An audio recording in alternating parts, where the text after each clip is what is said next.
Welcome back friends. तो आज हम क्विक रिवीजन सेशन 4 लेकर आए हैं। अगर अभी तक आपने पहले 3 सेशन नहीं देखे हैं तो डिस्क्रिप्शन में उसका लिंक है, आप जाकर ज़रूर देखें। तो आज हम जो है बात करने वाले हैं हिस्ट्री के ऊपर। हम पहले एंशिएंट हिस्ट्री को थोड़ा सा क्विकली रिवाइज़ करने की कोशिश करेंगे, फिर उसके बाद मेडिवल हिस्ट्री को, 2 पार्ट जो हिस्ट्री के हम आज रिवाइज़ करने की कोशिश करेंगे। क्योंकि मैंने एंशिएंट और मेडिवल पढ़ाई हुई नहीं है लेक्चर्स में, इसलिए मैं इस पर थोड़ा सा क्विक रिवीजन ला रहा हूँ। अदरवाइज़ मॉडर्न हिस्ट्री आपको कंप्लीट कोर्स मिल जाएगा, प्लेलिस्ट में जाकर आप देख सकते हैं लेक्चर्स का।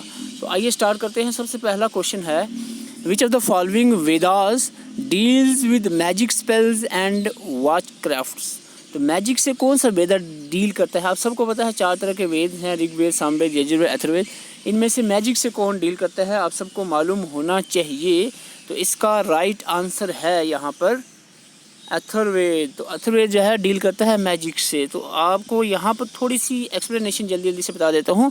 4 वेद हैं यहाँ पर। ऋग्वेद सबसे पहले है जो ओल्डेस्ट वेद है, और इसमें 1028 हाइम्स हैं जिनको सुक्तास कहते हैं। And it is a collection of 10 books जिसको मंडल्स कहते हैं। ठीक है, तो ये आपने याद रखना है। इसमें 1028 सुक्तास और 10 मंडल्स हैं अगर हम संस्कृत लैंग्वेज में बात करें। अगर हम सिंपली कहें तो 1028 हाइम्स और 10 बुक्स इसकी हैं ऋग्वेदास की। और थर्ड जो मंडल है वो डील करता है गायत्री मंत्रा से, यानी ये इसी में पाया जाता है थर्ड मंडल में। तो दूसरा हम देखते हैं सामवेद जो है, ये वेदा मेलोडीज़ है। यानी आपको पूछा जाए which Veda related with the singing music, that is Samaveda. और अगर आपको पूछा जाए यजुर्वेद किससे डील करता है, या सेक्रीफाइस, प्रेयर, वर्शिप, नॉलेज से कौन सा वेद डील करता है, दैट इज़ यजुर्वेद। अथर्ववेद की बात करें, मैजिकल फार्मूला या मैजिक से डील करता है अथर्ववेद। तो ये आपको याद होना चाहिए। आगे बढ़ते हैं क्वेश्चन नंबर 2 की तरफ। The term Tirthankaras is associated with. Tirthankara आपने सुना होगा। तीर्थंकरास टर्म जो है किस से एसोसिएटेड है? आपने अगर एंशिएंट हिस्ट्री पढ़ी है तो जल्दी से आंसर कर देंगे। It is associated with Jainism. Jainism में 24 तीर्थंकर्स थे, आप सबको मालूम होगा। There are 24 tirthankaras. तीर्थंकर्स कहते हैं टीचर्स, गुरुज़ को। तो जो जैन थे उनके 24 गुरुज थे, और सबसे पहला जो था वो था ऋषभ पंथ। और जो लास्ट और जो एक्चुअल फाउंडर हैं ये जैनिज़्म के, वो हैं आपके 24 नंबर पे वर्धमान महावीर। तो महावीरा के बारे में थोड़ा सा जानना ज़रूरी है अगर आप जैनिज़्म पढ़ते हो। तो यहाँ पर थोड़ी इन्फॉर्मेशन यहाँ पर लाई हुई है कि महावीरा जो है, वर्धमान महावीरा को जीना भी कहते हैं, और is a founder of Buddhism. Buddhism के जो एक्चुअल फाउंडर हैं ये महावीरा ही है। इनकी पैदाइश जो है वो वैशाली में हुई, जो बिहार में एक जगह है। 540 BC में इनकी पैदाइश हुई थी, और इनकी डेथ जो है पावा में हुई है 468 BC में, एट द एज ऑफ 72, 72 साल की उम्र में 468 BC में इनकी डेथ हो गई थी। ठीक है, बर्न और डेथ आपको पता चल गया। रिन्यूसिएशन की बात करें, ग्रेट डिपार्चर, यानी इन्होंने जो संन्यास कब ले लिया था, घर छोड़ कर निकल गए थे, 30 साल की उम्र में जो है इन्होंने संन्यास ले लिया था। और कवलिया की बात करें, कवलिया जो है यानी जिसको परफेक्ट नॉलेज कहते हैं, इन्होंने कब अटेन की थी? 42 साल की उम्र में, अंडर द साल ट्री। तो ये क्वेश्चन पूछा जाता है, कवलिया जो है वो महावीरा ने कहाँ अटेन की थी? साल ट्री के नीचे, at the age of 42 years. Okay. और फर्स्ट सरमन जो इन्होंने मीटिंग फर्स्ट ली थी वो पावा में ली थी, जिसमें 11 बंदे थे, 11 पीपल्स को इन्होंने टीच किया था सबसे पहले। और सिंबल जो है इनका रहा है मोस्टली लाइन। ओके, तो ये कुछ इन्फॉर्मेशन है। इसके बाद 2 सेक्ट्स हैं, ये हम आगे देखेंगे। सतम्बराज और दिगम्बराज 2 सेक्ट्स थे ये जैनिज़्म के। आगे हम क्वेश्चन नंबर 3 की तरफ आ जाते हैं। क्वेश्चन नंबर 3 कह रहा है, the Svetambaras and Digambaras refer to the 2 sects. तो अभी मैं बता रहा था, अभी आपको बताना है कौन से चीज़ से रिलेट करते हैं ये 2 जो सेक्ट्स हैं। यहाँ पर ये रिलेट करते हैं जैनिज़्म से। ओके, थोड़ी सी इन्फॉर्मेशन इसके बारे में होनी चाहिए। जो 2 सेक्ट्स आर, यहाँ पर सतम्बराज जो थे ये वो यानी 2 पार्ट में बंट गई थी जैनिज़्म। एक जो थे वो थे सतम्बराज और दूसरा थे दिगम्बराज। जो सतम्बराज थे ना, ये थे वाइट क्लॉथ पहनने वाले। ठीक है, और दिगम्बराज जो थे ना, ये न्यूडिटी इन्होंने अटेन की थी। और जो सतम्बराज थे वो फर्स्ट यानी ऋषभ पंथ को मानने वाले थे, और दिगम्बराज जो थे ये 24th गुरु जो थे यानी महावीरा, इनको मानने वाले थे। तो ये भी क्वेश्चन पूछा जा सकता है, जो दिगम्बराज किसको फॉलो करते थे? महावीरा को। और सितम्बराज जो है वो ऋषभ पंथ को।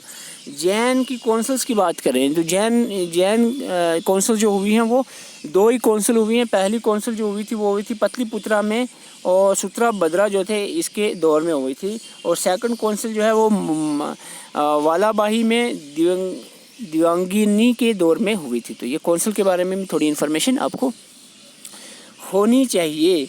अगर हम बात करें गुप्ता जो पीरियड है ये बहुत इंपॉर्टेंट रहता है एंशियंट हिस्ट्री में, तो इसके बारे में आप ज़रूर पढ़ें। थोड़ी सी इन्फॉर्मेशन मैं आपको यहाँ पर प्रोवाइड कर देता हूँ, जो इंपॉर्टेंट पॉइंट्स हैं वो सारे एटलीस्ट हम कवर कर लेंगे।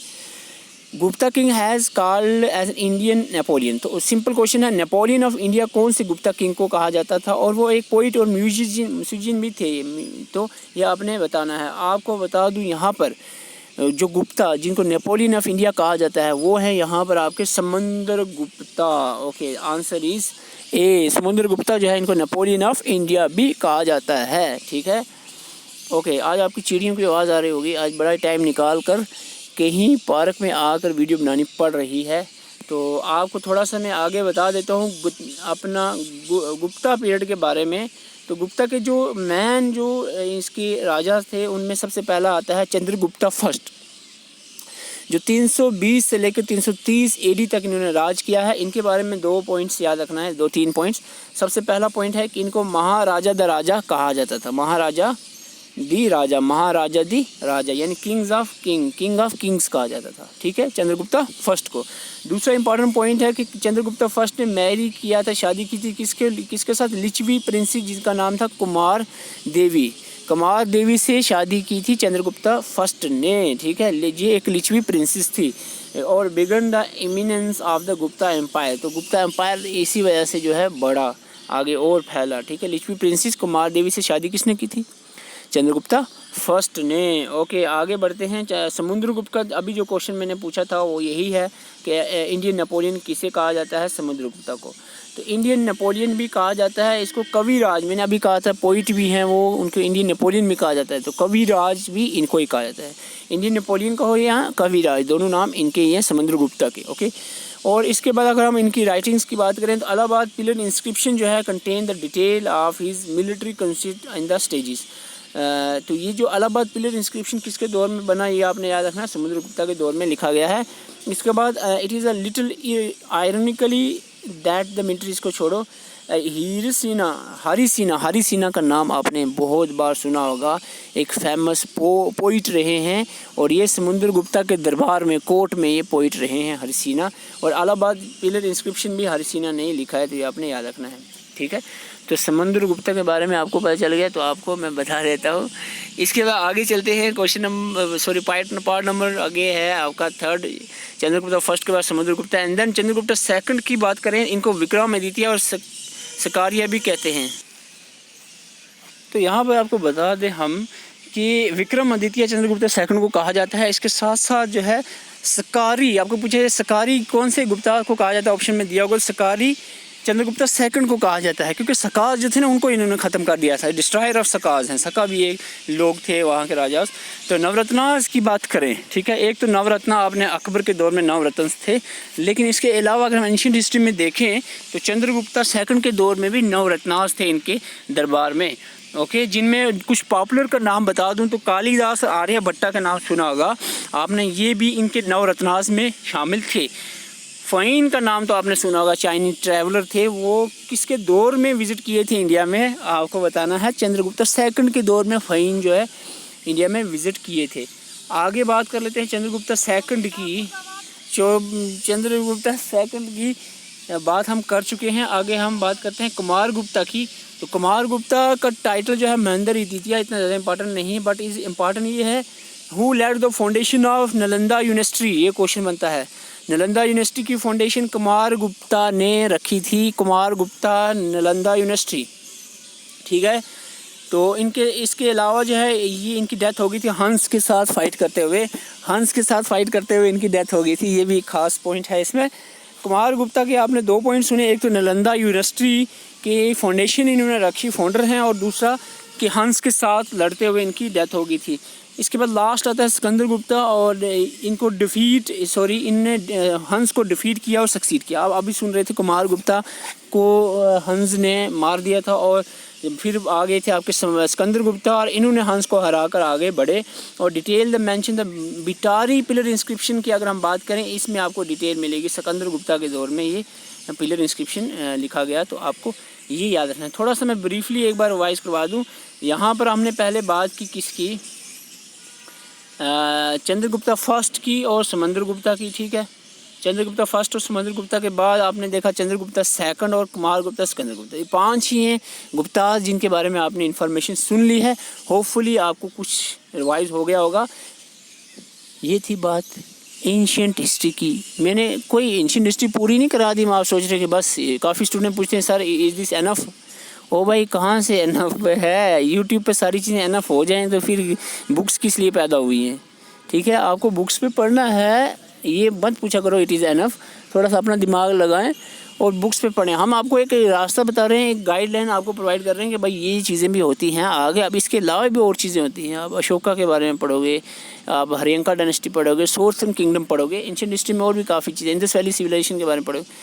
तो आगे हम मिडीवल की बात करें। मिडीवल के बारे में हम थोड़ा सा देख लेते हैं। क्वेश्चन एक है, the Qutub Minar was completed by famous ruler. Qutub Minar किसने इसकी कंस्ट्रक्शन को कंप्लीट किया था? Okay, the right answer is Iltutmish. Iltutmish ने कंस्ट्रक्शन कंप्लीट की थी। हालांकि स्टार्ट कुतुबुद्दीन ऐबक ने की थी कंस्ट्रक्शन को, लेकिन यहाँ कंप्लीटेड पूछा गया है तो इल्तुतमिश इसका आंसर रहेगा। आपको मैं बता दूं इल्तुतमिश के बारे में, लेकिन उससे पहले आपको मैं थोड़ा सा बता दूं। आप जब मेडिवल हिस्ट्री पढ़ोगे तो दिल्ली सल्तनत और मुगल एम्पायर और विजयनगर एम्पायर और बदनामी एम्पायर, कुछ ही इंपॉर्टेंट एम्पायर्स हैं जो आप इसमें पढ़ोगे। और इसमें दिल्ली सल्तनत में जब आप देखोगे तो यहाँ पर आपको ये डायनेस्टीज मिलेगी 5, ये आपने अच्छे से पढ़ लेनी है, ठीक है। Slave dynasty, Khilji dynasty, Tughlaq dynasty, Syed dynasty, Lodhi dynasty, ठीक है। तो ये आप ज़रूर पढ़ें। इसके थोड़ी सी हम रिवाइज यहाँ पर करेंगे अब ब्रीफ। तो जैसे कि स्लेव डायनेस्टी सबसे पहली डायनेस्टी है जिसको यहाँ दिल्ली सल्तनत के फाउंडर भी हम कह सकते हैं। कुतुबुद्दीन ऐबक को स्लेव डायनेस्टी के भी फाउंडर हैं, ठीक है। इनको टाइटल मिला है लाख बख्श का, और ये फाउंडेशन स्टोन जो है कुतुब मीनार का इन्होंने रखा था। और इन्होंने इसके अलावा अदाई दीन का जोपड़ा जो मस्जिद है अजमेर में, ये भी इन्होंने कंस्ट्रक्ट करवाई थी। और डाइड वाइल प्लेइंग पोलो। आपको पूछा जाए कौन सा राजा ऐसा था जो पोलो खेलते हुए जिनकी डेथ हो गई थी, तो वो थे कुतुबुद्दीन ऐबक साहब, ओके। तो ये कुछ उनके बारे में इंफॉर्मेशन है। इसके अलावा अगर हम बात करें आगे, इल्तुतमिश के बारे में हमने अभी आपको बताया था कि इन्होंने कंस्ट्रक्शन को कंप्लीट किया था कुतुब मीनार की, और यहाँ पर real and successful founder of slave dynasty इनको कहा जाता है, ठीक है। और इशू द न्यू काइंस, इनके बारे में बड़ी ख़ास पॉइंट्स हैं। जैसे कि इन्होंने न्यू काइंस जो है सिल्वर टंका और कापर जित्र काइन जो है वो इन्होंने स्टार्ट किए थे। आपको अगर पूछा जाए सिल्वर टंका और कापर जित्र काइंस जो है किसने इशू किए थे? इल्तुतमिश ने। इक्ता सिस्टम किसने इंट्रोड्यूस किया था? इक्ता सिस्टम, ठीक है, ये भी इल्तुतमिश ने शुरू किया था। और तुर्के चलगानी चालीसा जो है 40 आदमी की जो एक एसोसिएशन थी नोबल्स की, हम आर्मीज़ की कह सकते हैं, 40 बंदे इन्होंने रखे हुए थे स्पेशल। ये तुर्के चालीगानी या चालीसा जो है वो भी इल्तुतमिश के दौर में ही बना था। तो ये आपने याद रखना है, ठीक है। इक्ता सिस्टम, सिल्वर टंका और कॉपर जितल काइंस 2 पॉइंट। तीसरा पॉइंट है आपका चालीसा। 3 पॉइंट्स याद रखने हैं किसके बारे में? इल्तुतमिश के बारे में, okay.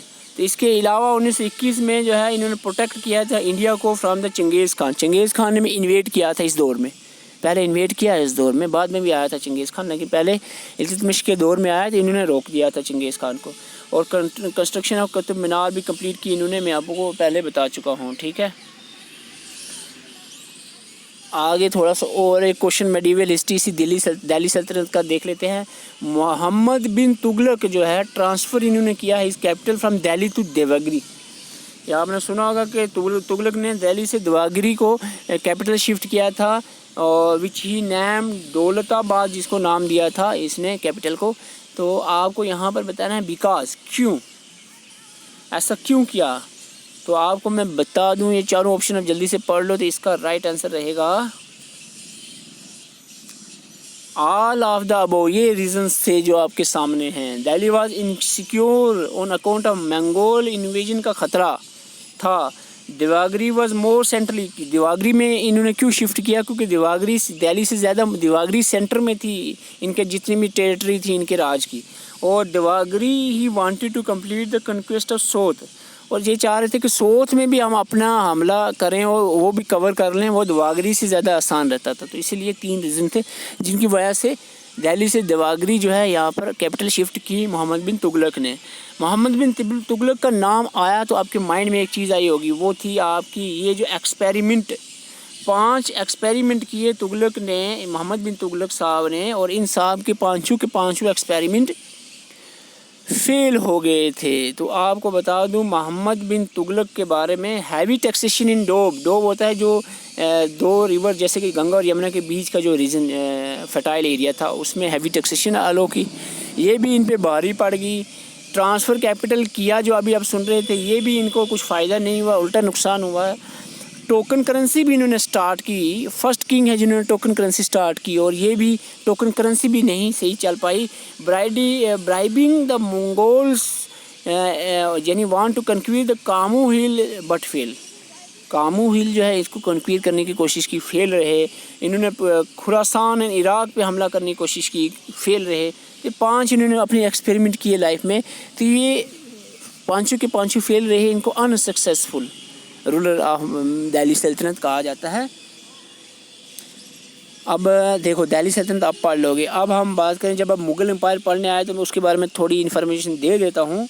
Between home among the following had battle the कानवा, खानवा भी कहते हैं या कानवा भी कहते हैं, ये जो बैटल कानवा या बैटल खानवा जो है किसके बीच में हुई थी जल्दी से बताएं। बैटल ऑफ खानवा या बैटल ऑफ कानवा, तो ये बैटल जो है ये बाबर और राणा संगा के बीच में हुई थी। ओके, आप कहोगे बैटलें कौन याद रखे, तो मैं आपको शॉर्टली देखो, जब आप पढ़ोगे ना ये आप पढ़ोगे ना मुग़ल एम्पायर बादशाह, आपको ट्रिक याद रखने BHAJSA, बाबर, हुमायूं, अकबर, जहांगीर, शाहजहां, औरंगज़ेब। तो बादशाह जब आप पढ़ोगे यानी बाबर, हुमायूं, अकबर, जहांगीर, शाहजहां, औरंगज़ेब, इनकी डेट्स यहाँ में लिखी हुई। जब आप पढ़ोगे ना तो इस पर सबसे पहले जो बाबर आएगा ना, बाबर ने एक ही काम किया, वो है जंग। 4 साल रहे और 4 जंगें लड़ी तो डेथ होगी, ठीक है। तो आपको बता दूं बाबर के बारे में थोड़ी सी इन्फॉर्मेशन। बाबर जो थे Babur success is attributed to the use of gunpowder and efficient cavalry. Gunpowder का इस्तेमाल जब सबसे पहले बाबर ने किया, यही सबसे इम्पोर्टेंट पॉइंट है बाबर का। आपको आगे आप देखते हैं बैटल्स, बाबर ने 4 लड़ाइयाँ लड़ी हैं, ठीक है। 26 से लेकर 29 तक ये रहे हैं। बैटल ऑफ पानीपत, पहले इस बाबर ने डिफीट किया इब्राहिम लोदी को, तो इस दिल्ली सल्तनत आपको पता ख़त्म होगी बैटल ऑफ पानीपत के बाद। मुग़ल एम्पायर शुरू हो गया, यही बैटल थी जिसके बाद मुग़ल एम्पायर शुरू हुआ, बैटल ऑफ पानीपत, ठीक है, 1526 में हुई। फिर बैटल ऑफ कानवा जो मैं अभी बात कर रहा था, खानवा या कानवा, ये इसमें बाबर ने डिफीट किया राणा संगा मेवाड़ को। फिर बैटल ऑफ चंदेरी हुई, इसमें बाबर ने डिफीट किया मैदनी राय को। फिर उसके बाद बैटल ऑफ गागरा हुई, जिसमें क्या हुआ कि Babur defeat joint forces of sultan Afghan की जॉइंट फोर्सेस को डिफीट किया बाबर ने।